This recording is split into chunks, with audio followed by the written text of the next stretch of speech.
The previous owner seems to remember something about new wheel bearings, and then it sat for a long time. So when I pull it apart, I'll have a good look. It rolls really nice. There's no wiggle in it side to side. It could well be. The only thing I would say, it is a little bit unbalanced. The brake shoes look how I'd expect them to look. There's no oil in there apart from a bit around where the bearing is. I'm happy with that. The outside looks nice, and it's nice that it's still got the sticker for the inspection cap. Also, the felt seal there looks in good condition, so I'll look after that. The lining is a bit worn. There's a ridge in there, but obviously it's been used, and it's 40 odd years old, so I can deal with that. Bit of corrosion in there. The bearing looks okay. On the other side, it looks nice. It's clean. There's no grease anywhere, so it's been apart, and you can see it's a brand new sprocket. And the tabs for the nuts here have not been bent up yet, so it's been changed but not finished off. This is that felt seal that I've very gently washed and leached all the dirt out. It's in good nick. All the parts now have been cleaned and coated, mostly with penetrol. They're all working parts, so that's what I'll clean them with. Now that seal has been re-impregnated with some grease. I've used the nickel grease for this because it never sieves, and that should be good forever. As well as using it on the brake lever shaft there, I've also put a bit on the end of the brake pads. The idea is just so it's got a little bit of lubrication, but not enough that it'll want to drop off and get in there. I wash my hands in the various process of putting those brake pads in there 5 times. I do one bit, wash them, one bit the other. If I get one drop of oil on there, I've ruined those brake pads, so absolute cleanliness and no chance that any grease can drop down at any stage. I wanted to pull the cush drive apart just to have a look, see if the rubbers are worn. There's a big circlip there. I took that out, but I could not get that off. It wouldn't come off. I could put any amount of pressure I wanted to on those tyre levers jammed underneath there. I could do more, but I didn't want to. There was something not right. So I had a good look, and the lip seal's good, and it's still sharp, and where it seals against there, there's no grooves. So I decided I'll just leave it. I'll take it those bearings are being new. This is the rim cleaned up, and I've given it a go with a nylon wheel on the drill. I didn't want to clean all down to the bare metal. I just wanted to basically take the corrosion off. On the outside you can see that whatever protective layer it had on there as a new rim is gone now, just from years of being sandblasted as a rear wheel. So I have to do something about that corrosion and just stop it so the next owner can do whatever they want with it. This is what corrosion looks like under an electron microscope. It's just little chimneys or stacks that just belch out hydrogen gas as the metal tries to convert back to its base element. You can smear that off, but you're not going to stop the process unless you put some kind of a coating on there. Everything's been cleaned thoroughly, and now I'm just putting with a penetrol a coating on every single spoke gets one. If I coat one side with, I've got to reload the brush a few times, flip the wheel over, it just takes one stroke because the penetrol just creeps around the spokes, so it's easy to do. It's just painstaking. You've got to do every single one. When you're finished, you've obviously got a little bit of mess, but that's no big deal. Just wipe it off, and you wouldn't even know you've been there. Yet it's in all the pores of the spokes, so job well done. Here, if you look at the left of the valve hole, you can see it's shiny from the penetrol, and on the right hand side it's still dull from just being cleaned. If I come back later on and just wipe it with a half oily rag, you can see it makes that shininess matte again, yet at the same time you know that all the pores, all the crevices are thoroughly cleaned and coated with penetrol. This is all the parts that are now being cleaned and ready to put the wheel back together.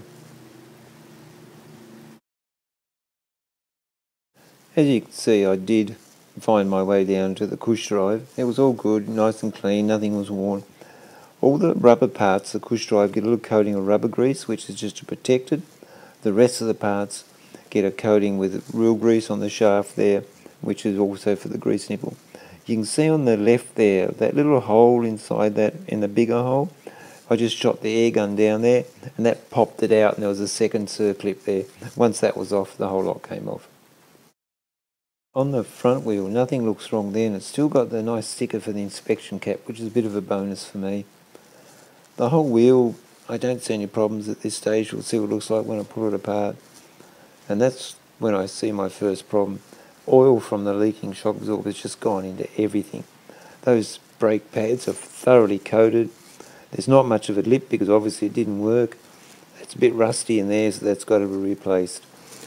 The way I replace it is I just get the drive and just bend it on the inside a little bit and then just hammer away, and just bit by bit it'll work itself out.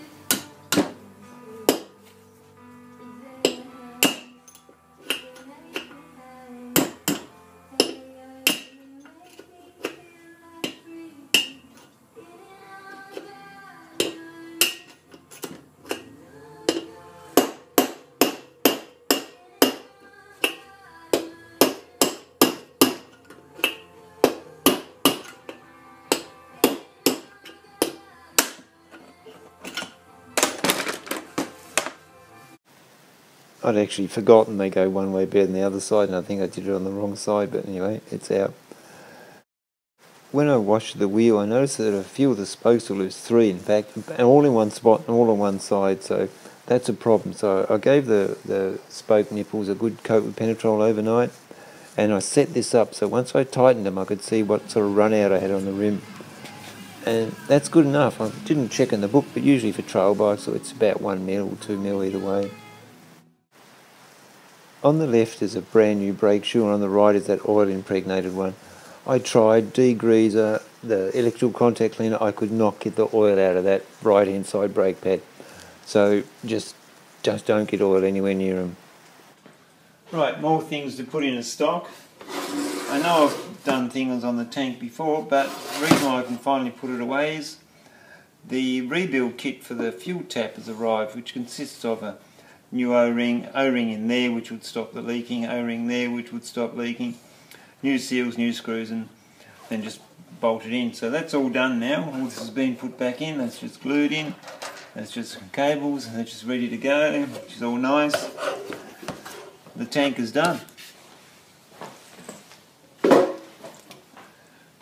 Front mudguard, that's just ready to go. It's still rusty there, but that'll get sandblasted from whenever it's used. But parts that are important are covered. It's just still greasy from the lanolin. Very greasy. This is a carburetor rebuild kit. That'll come in handy later on. It's just everything you need for a new carburetor. I don't know how the old one is yet, but we'll see. This is the front hubs. They're all done. I put tape over that so my greasy fingers don't get on there and destroy it. So that's all nice and ready to go.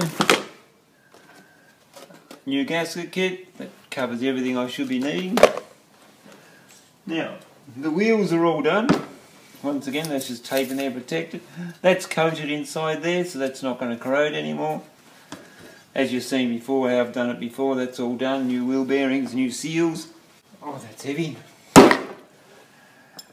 Once again, that's all done, coated in there, all put together, ready to go.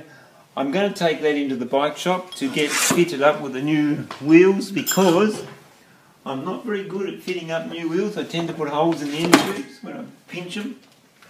So here we have the wheels I'm going to use, which is the Pirelli version of the Dunlop trail wings that came out with it. You can't get those anymore.